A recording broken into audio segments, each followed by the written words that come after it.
first of all, in these circumstances, I would have to say that Zubin Mehta has been a big inspiration for me. And it's like, you know, I thought my dream came true when he performed my music in Israel with the Israel Philharmonic, and now he's doing it here in New York, and it's sort of like, I didn't dare to dream that this would happen. And you know, definitely someone like Daniel Barenboim, again, growing up in Israel, he was a huge inspiration for me. And before I go into composers, which would just not end,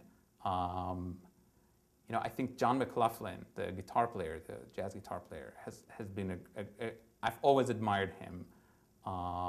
And Ravi Shankar, this guitar player. Those are two musicians that I really admire and listen to a lot, and sort of, you know, I transcribe what their improvisations.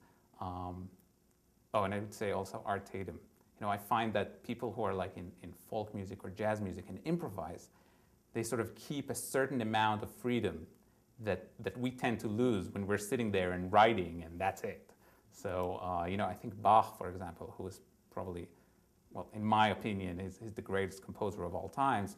Part of his greatness is that he didn't stop improvising all the time. And today, you know, I improvise for myself, but I really don't have the venue or the ability, probably as a pianist, to do what he did as an organist in his time. Just the way the world works today, it's not it's not part of contemporary classical music, which I find to be a shame. So if we've gotten to Bach, then you know, Mozart. I would say Stravinsky and Bartók from the early 20th century for sure.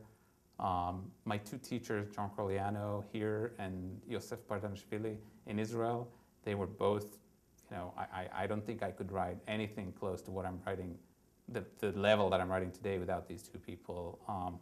But you know, the list would just not end if I start talking about composers that I admire. You know, probably, you know, you won't have time on your website for this.